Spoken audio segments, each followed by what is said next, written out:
So about that Nintendo Switch 2 pricing. Yeah, that's something. Now, the reveal itself, or I guess I should say the event, I think they did a good job of maximizing that full hour. You had a mixture of showing off the console and the specifics about it, mixed in with some games to actually show the console running. I mean, you're buying it for the games, and the games are definitely here. It might not be everyone's cup of tea. There was no 3D Mario, there wasn't any Animal Crossing, any Smash Bros. Not that either of those games were launch titles in the prior Switch, but it has been enough time. People are wondering where the big franchises are. Donkey Kong Bonanza is probably the big title besides Mario Kart, and maybe Donkey Kong's not your speed, but I do think it looks amazing. There are a few other games that look interesting, a lot of third-party ports, some coming eventually, some that are being ported day one. There's a lot of cool hardware features, so you have a 1080p 120Hz display, which I didn't have on my bingo card. I was not expecting that. 120 is just not something I would ever see Nintendo out of all companies doing. It looks like 4K 60 is possible docked. Now we'll have to see on what that actually looks like. But outside of that, I mean, overall, the Switch 2 itself looks great. The games look great. But where things started to seem a little off was with Nintendo Switch Welcome Tour. So at first you're looking at this brochure-like little thing. At first I thought this was just an app, and then you realize it's a game, and then there are little mini games in it, and you're like, okay, it's like a cool tutorial, so that would be like a nice introduction to those to the console. There's some tech demo stuff, so you're getting some Nintendo Land, Astro Playroom vibes, and then you realize that it's paid for. Well, that's kind of weird. Like, why would you pay for a tech demo? I mean, I don't think it's going to sell very well, but I guess you do you, Nintendo. But yeah, no, that seemed a bit strange. And then as time goes on, you finish out the show, and I was generally pretty happy with what I saw. I mean, I would have loved to see 3D Mario, but generally, I mean, I think it nailed all the main points. And then they revealed the price of the console itself, $449. So not cheap, but not the most expensive thing ever. Most of us were thinking $399. I definitely was one of those, and a little bit higher isn't the biggest deal in the world. I mean, I thought $449 was more likely than $349, especially considering how pricing has not gone down on the Switch line at all. You are getting a fairly competent piece of hardware. You have the portability factor, and it's Nintendo, who likes to sell games at a profit. And when you take into consideration inflation, $300 back in 2017 is roughly a little less than $400 now, so $450 doesn't seem the craziest thing. Then yeah, I mean, I could see Nintendo wanting to play it safe and add a little extra $50 on there to give themselves a little insurance depending on how things go with everyone's favorite T word. I'll spend a little extra on the console because I'm there for the games. But that's where the bomb is dropped, and that is the pricing of Mario Kart World. $80 for digital. That just seemed like a typo. Like, that can't be right. How could it possibly be that expensive for a new game? I wasn't gonna be surprised with $70 games because they tested out with Tears of the Kingdom, but generally the price was still $60 for regular Nintendo Switch games. And so $60 then going to $90 that's a massive jump. Now, technically it starts at $80, and if you want the physical it's $90, which I think's ludicrous, but just saying we're going with the base price, that's still a massive amount. That's more than any of the other games on the market. And then you look a little closer and you realize Donkey Kong is $10 less, so $70 for the digital version and then $10 more for the physical. Still more than other games on the market, but that would go on to suggest that there's maybe a tier system at play. I'm not sure, but one of two things is going to happen. Either they do try to go with more of a tier system of pricing, or $80, $90 is going to be the new top end standard.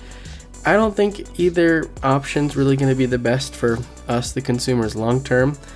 So if they go with a new standard amount of $80, $90, so we'll just say $90 for physical, then that's going to set a precedent for other companies to charge their games for that amount. But the fact of the matter is that people are going to have less money to spend. Less money to spend, where are we cutting those games out? So when you're dealing with forever games, those games will be just fine. Your GTAs, Mario Karts, the ones that just keep on selling, because those are going to be the last to go. But the games below that, maybe games like your Kirby and the Forgotten Lands, or Dragon Drive, or that stupid demo game, those games may not sell as well because people are using what hard-earned cash they have on the more expensive titles, or the games that they deem higher quality. So that will happen if games have a new standard of that pricing. Even if Nintendo tries to implement a tier system, you'll start to see this across the board in the gaming industry, and so games as a whole will start to cannibalize each other. People do make the argument that the price to make games has gone up, and so the price of games should go up with it. And I have some sympathy and understanding of that concept, and I don't think long term that's crazy. You hear about a lot of games exceeding their budget.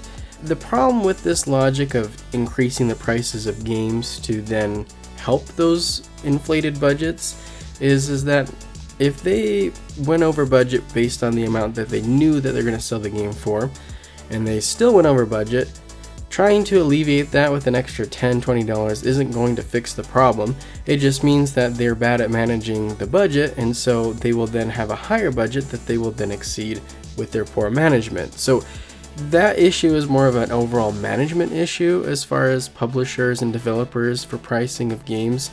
And so, I don't envy anyone who has to deal with that. There's a lot of moving parts, and so those prices escalate real quick. But adding an extra $10, $20 to the price of games onto the consumer really isn't going to fix that problem. Then there's the concept of tiering prices, and I'm not necessarily against that in concept.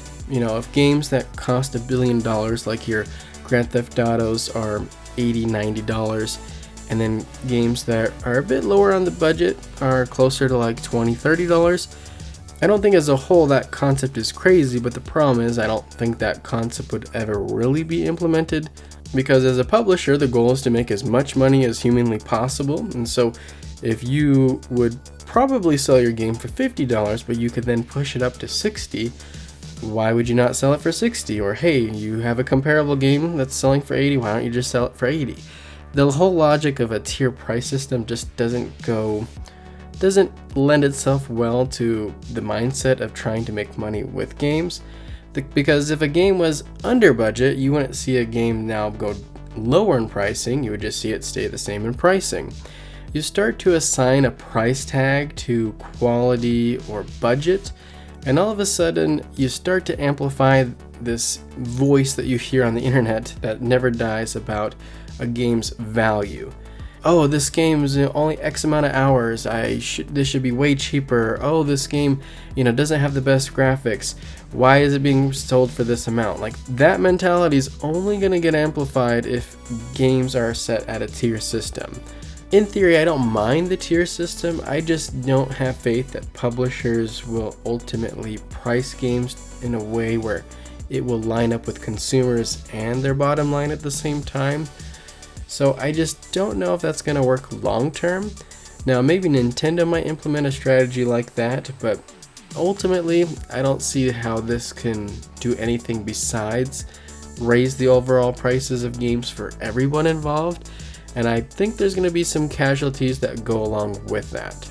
Personally, I still do plan to buy the Switch 2. I probably will end up being a bit more selective with the new games that I do buy for it versus my massively growing log of physical games on the original Switch. I definitely do think this is going to affect people's habits. Now, to how much? That's the real question. A lot of times people complain and they ultimately spend the extra money and they're just happy with it. But at the same time, I do think there is a breaking point, and I do think that this is somewhat of a unique time for many as far as how conscious they are about pricing of things and personal budgets. So I could see that also playing a factor as well. I'd love to hear your thoughts. Do you think that a tier system would make the most sense? Do you have faith that publishers could actually implement a system where it doesn't end up inflating to the top?